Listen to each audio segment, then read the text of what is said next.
Hello. Alright, so I was supposed to start doing these a few days ago, but I kinda lost my will to do anything because quarantine, hey. Promise I'm gonna do some Danishes. The recipe is in grams and not cups, so if you're trying to make this at home and you're trying to convert it to cups later, just keep in mind that different ingredients have different weights. So a cup of flour does not weigh the same as a cup of sugar. So if you're Googling how to change everything, just make sure to Google each ingredient because everything's going to be different. So let's do it. Alright, so for ingredients here, I've got pretty basic things. It's a very easy recipe to make, so don't worry yourself too much. I guess the hardest part really is when you're rolling it out and doing the laminating, but I'll explain that in detail when it comes up. So basic things, I've got milk, yeast, sugar. I've got eggs. I put my eggs in warm water because I don't think ahead of time to pull them out of the fridge. So to bring them to room temperature, I just throw them in some warm water, and that works just fine if you're the same as me and don't think about things beforehand. I've got just regular AP flour, I've got margarine, I've got salt, and I've got butter. So this recipe calls for both margarine and butter. You will need both of them. If you don't want to use margarine, that's fine. You can also use Crisco. So I've microwaved my milk for about 45 seconds. You want your milk to be warm, but not hot. If it's too hot, it's going to kill your yeast, which you obviously do not want. Just test it with your finger before you put your yeast in to make sure it's just above body temperature. So again, not too hot, about lukewarm. So to my milk, I'm adding both my yeast and my sugar. Give it a quick whisk.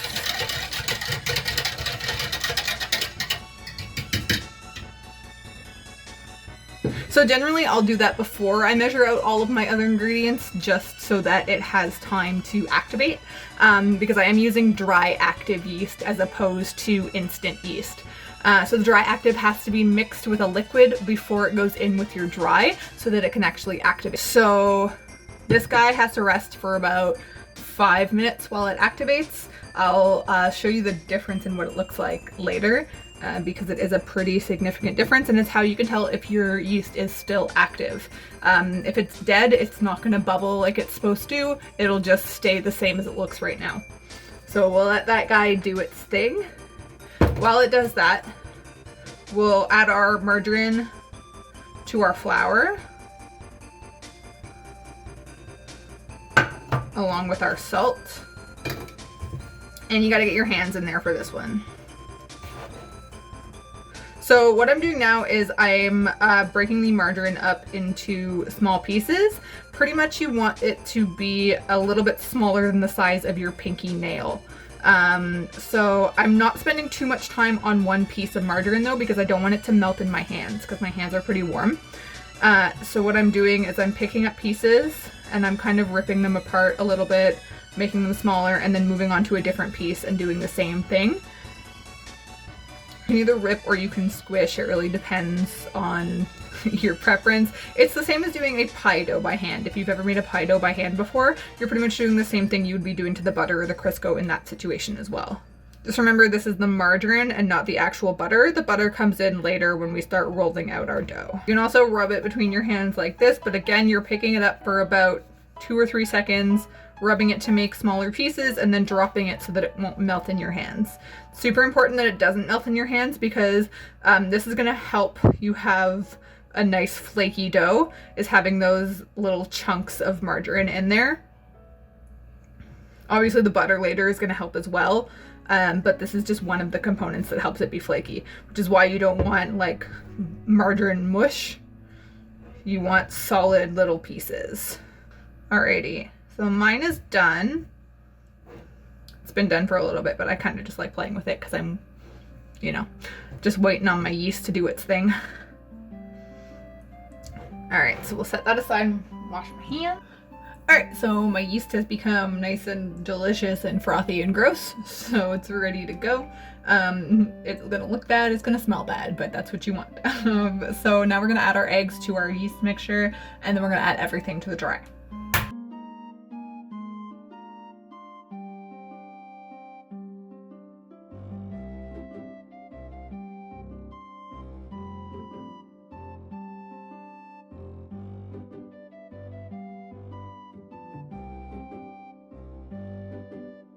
So I made a little well in my flour so that I can add all of my wet ingredients into that well. Again, I'm using my hands to mix because it just, you're able to feel what the dough feels like once everything is incorporated. You stop mixing, so you don't want to over mix it either. So we're gonna add all of our wet to our dry. And then we're gonna have some fun. So I just slowly move the dry in from the sides, incorporate it with the wet. I whisked my eggs in first, so they're pretty well broken up. So you want to grab everything from on the bottom, bring it to the top, make sure you're getting all that flour nice and hydrated. It's going to be sticky. It's going to be very, very sticky, but that's okay.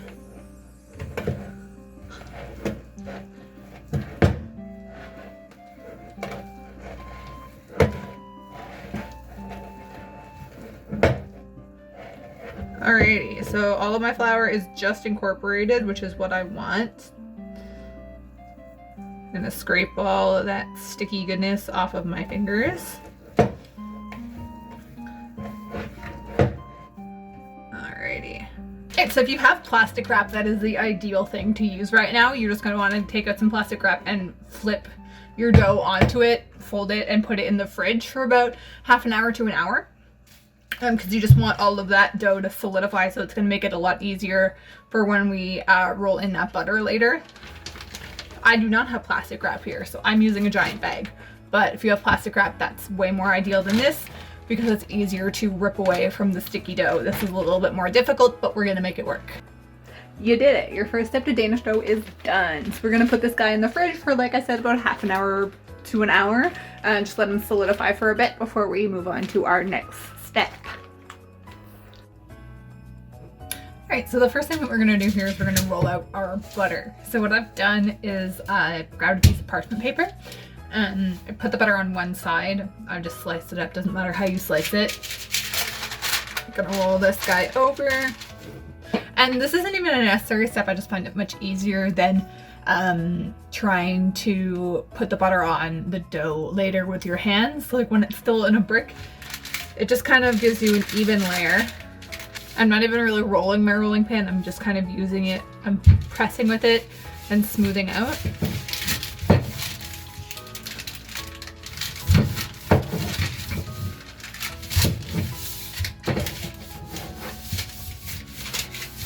Alright, so we can set that aside for now. Grab a little bit of flour.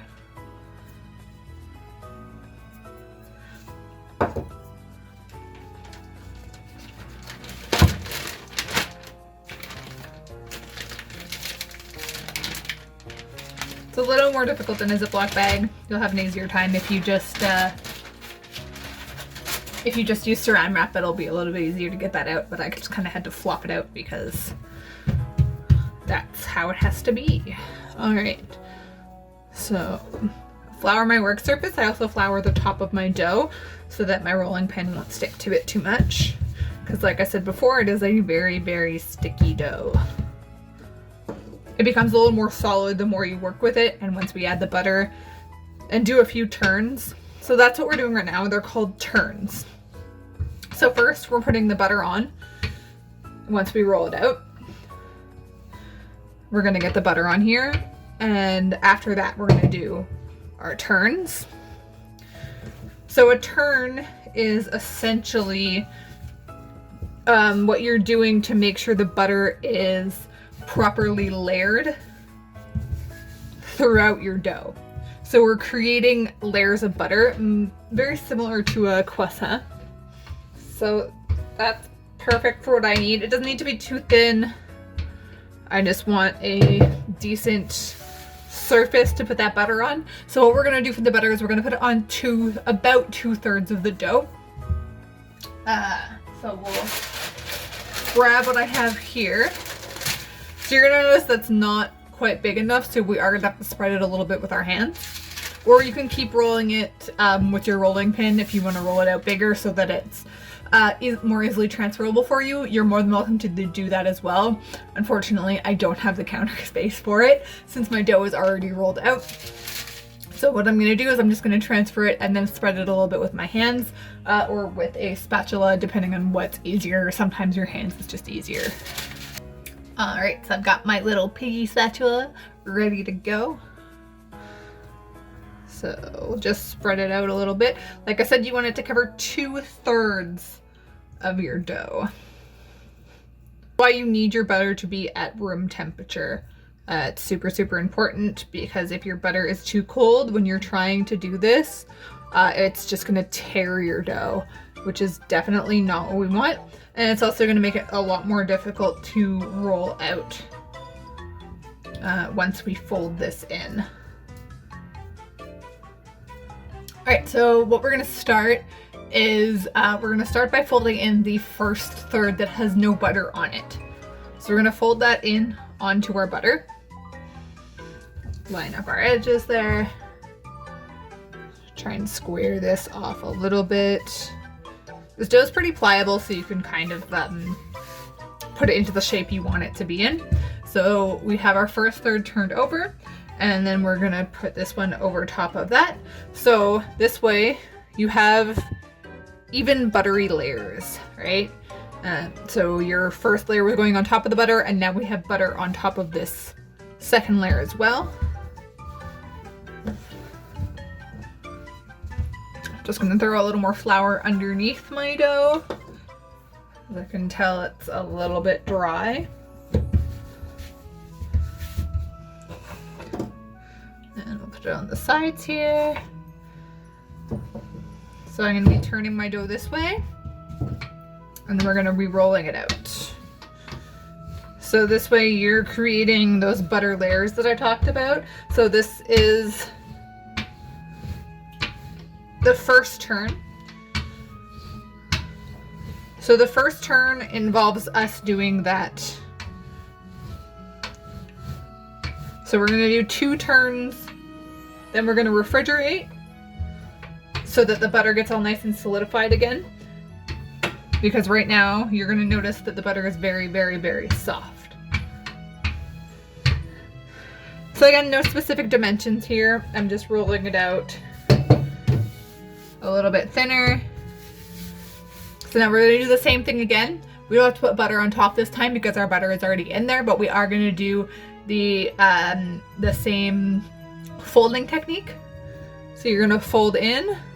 I brush off as much flour as I can that's stuck to the bottom there, so you're not getting too much flour between your layers. And then this one over top of it. This one doesn't matter as much for brushing off the flour because it's our top layer, so you're not getting too much flour in there. So one more time, we're gonna roll it out. So doing my fold again.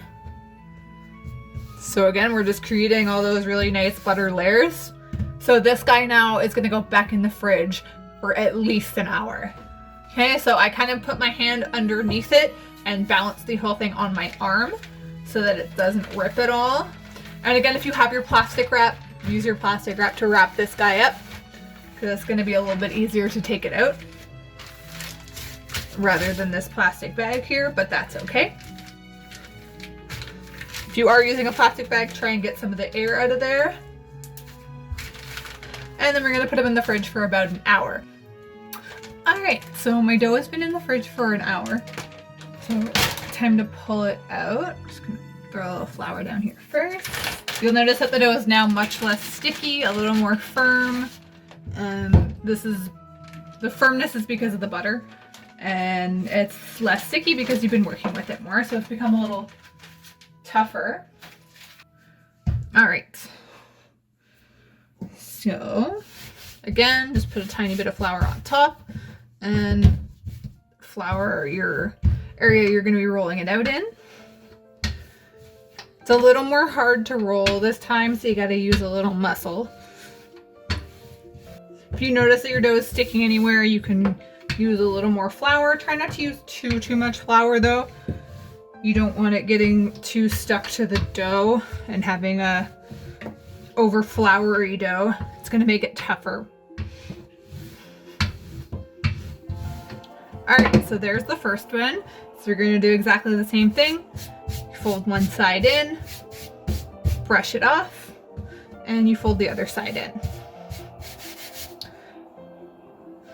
Throw a little more flour down, and this is the last time. So like I said, this last time is going to be the toughest one to roll, to actually get it to stay spread out. It keeps wanting to shrink back in. Do the best you can, use your muscles as much as you can. Roll, Karen, roll. Shut up, Andrew, shut up.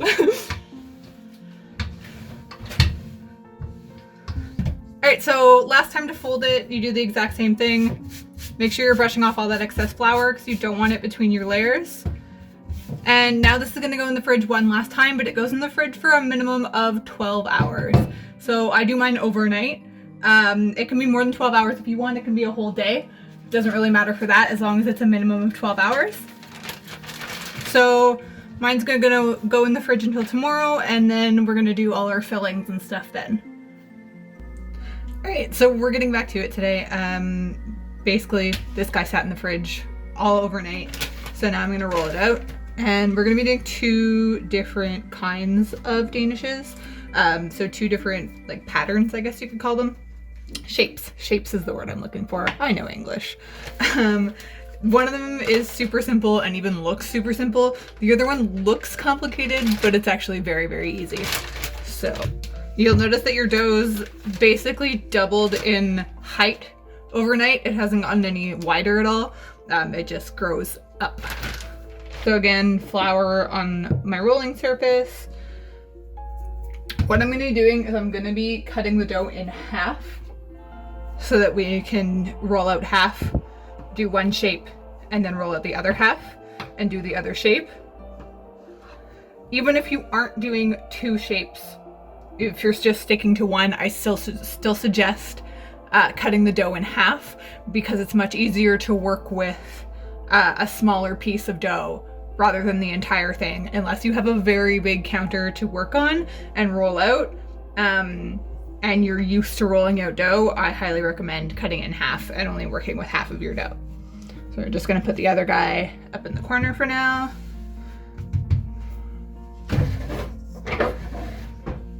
Alrighty. Now normally I would give you specific measurements to do. Unfortunately, I don't have a ruler with me at Andrew's place. So we're just gonna eyeball it.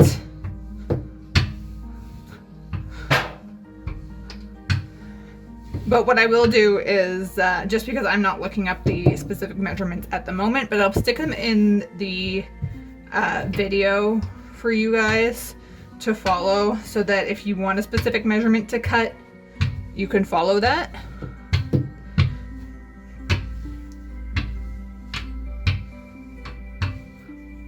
When you're cutting it, if you notice you have a little bit of extras, you can re-roll them, but only once. You do want to get it pretty thin because it does puff up a lot in the oven.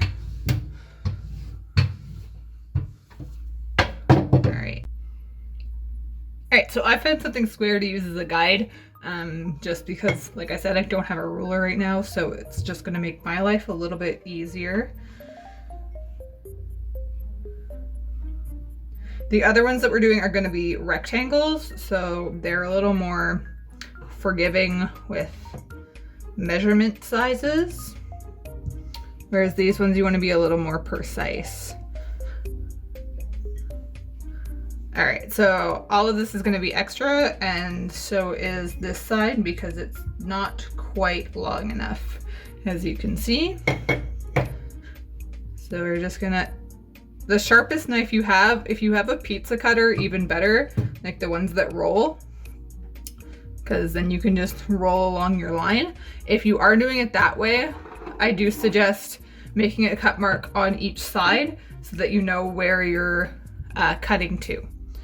So you do want to make sure that you're slicing the dough completely before you pull the piece away, because you don't want it to still be attached and then be stringing the dough out, because that's going to stretch your dough in places you don't want it stretched.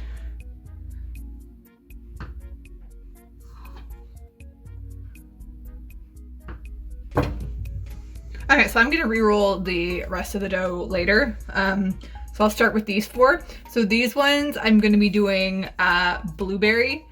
So you can really do any flavors you want for this. It doesn't have to be the 2 flavors that I'm doing. I'm doing blueberry of like a blueberry compote almost, I would say, that I made myself last night.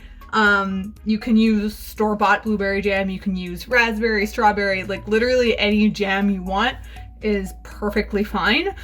You can also use an apricot jam and then buy like the canned apricots and slice those up and put them on top. It looks super pretty, but not what I'm doing today. Like I said, I made blueberry compote last night. This is it. So I did about a cup of frozen blueberries. I added 1/3 of a cup of sugar and the juice of a lemon. If you have a lemon zester, I also highly recommend putting lemon zest in there. Unfortunately, I do not. So I just put the juice. Tastes super good. Always taste it when it's finished cooking to see if you need to add anything. But tasted super good for me, so I left it like that. But yeah, just on, if you cook it on medium high until it's boiling. And then once it's boiling, I added 1/2 a tablespoon of cornstarch and about 3 tablespoons of water. So I added the cornstarch and the water first before adding it to the blueberry mixture. And that just made it a little bit thicker so it won't be so goopy when I put it on these guys. So the ones that we're gonna be doing with the squares is we're gonna be doing diamond shapes. So I will show you guys the easiest way to do that. So you wanna take your square, fold it in half. You don't want to press down on it too much because you don't need it sticking. I'm just doing this so that it makes it easier to cut the shape. So make sure your corners are lined up at the top, your corners are lined up at the side. What I'm going to be doing is putting a slice in here. So I want to slice all the way through the bottom end, but I don't want to cut up to the top. You'll see what I mean when I unfold it. So I'm doing that on both sides. There we go. So you see that it's cut here, but it's not cut up here. So then when we unfold it, ooh, if it wants to cooperate, when we unfold it, you're also gonna want a little glass of water. Because if you're using any kind of jam in this one, it is gonna be like when it goes in the oven, it's gonna get goopy, obviously, when it heats up. So we don't want it leaking out the sides. So what I'm gonna do is I'm just gonna put water along all the edges of the inner square. I really hope this is all making sense. It makes sense in my head, but I don't know if I'm just speaking gibberish to you guys. If you have questions, feel free to message me or comment. And I'll definitely help you out with anything I can. So what I did there was I pulled this side over to its opposite side, which is why you don't want to cut up top here.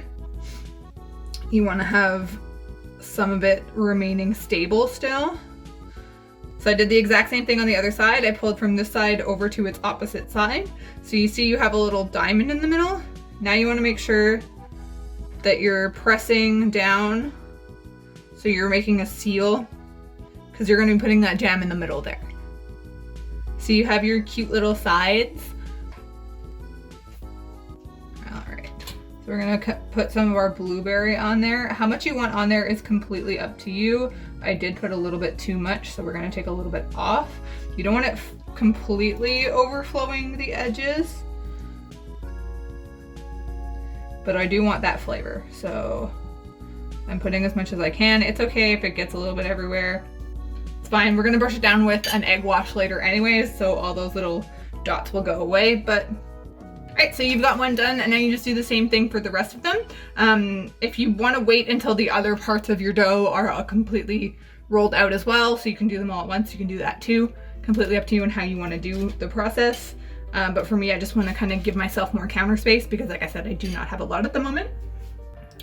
All right, so we're on to our second shape. So I've already rolled out the second half of my dough. So what we're doing here is we're doing rectangles. So what I'm gonna do is cut my piece of dough pretty much in half. do my best to do it in half at least.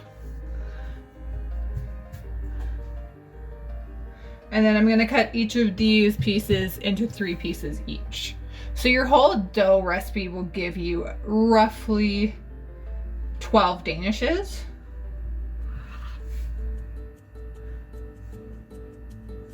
So for these ones, like I said before, them all being the same size isn't really a big deal. For the rectangles, it's a lot easier. Like you can see, my bottom piece was significantly larger than my top piece, but that's okay. You're just gonna have bigger braids on the bottom and smaller braids for the top ones. So put these guys off to the side for now, and we'll start with this one. So what I'm gonna do is, I'm making just lines on my dough. You probably won't be able to see them. I'm not cutting at all. I was just making marks on my dough with my knife, just in thirds, because our filling is gonna go in the center, and then the edges are what's gonna get cut and folded in. So because I want a rough idea of where everything's gonna be, I just give myself some guidance. So just gonna make them a little more obvious because they're not super obvious for me right now. There we go. So what I'm gonna do now is I'm gonna be cutting 8 lines, or 8 cuts on each side diagonally. So you're starting at the top. 2, 3, 4, 5, 6, 7, and 8. It's okay if they're not all exactly the same size. It's still gonna look really pretty no matter how rough it is. You just want them to be cut at the same angle. So 1, 2, 3, 4, 5, 6, 7, and 8. So there it is. Now for this one, I'm going to be doing it apple cinnamon. So I already cut up all of my apples. So I cut all my apples, I added my cinnamon, my sugar, and lemon juice. So what I did was I did 2 apples. I did 3 tablespoons of sugar, a teaspoon and a half of cinnamon, and 1 lemon for juice. If this is too cinnamony for you, that is okay. Start with a teaspoon of cinnamon and see where you're at.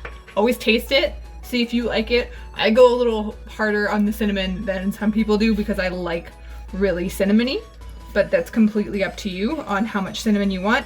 So always taste and adjust to what you personally like.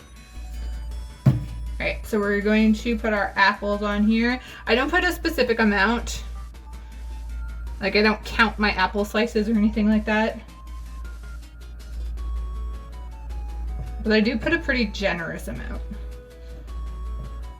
Because otherwise all you're gonna taste is dough and you're not gonna taste any apple, and that's no fun. You don't want to put too many because you still want to be able to braid. So if it's too tall, you're not gonna be able to braid over it. So the braid is super easy. It's not even really a braid because it's only 2 sides, it's not 3. It's really, really, really easy, though it looks way more complicated than it is. So we're gonna start with the top 2 guys. We're gonna bring in from one side and then the other, and then just repeat the entire way down. So if you started on your right, you go right, left, left. I press down a little bit, but not even that much. Like, it's pretty much gonna stick to itself, so you don't have to worry about that too much. And you'll see I overfilled at the bottom a little bit, so I have to readjust my apples so my thing will close. And there's my last 2. So my last one I do press quite a bit so that it'll stick on there and it won't open. And there you go, there's a cute little braid. Try and lift it up higher so you can see it a little bit better. So super, super easy, and it's gonna look really, really nice once it's baked. So we're gonna give these guys a quick egg wash before they go in the oven. So egg wash is really simple. An egg, a little bit of water, like a teaspoon of water to 1 egg, and then you just brush it on. I don't have a brush here, so I will probably use either a fork or my fingers. So we're gonna throw these guys in the oven, and we're going to pull them out. And that's it for the Danishes. You're done. You've got 2 kinds, about 12. I've only got 9 on here because I still got 3 in the oven, but you're all finished. If you have any questions, feel free to message me at any time or comment here, whatever floats your boat. Happy baking.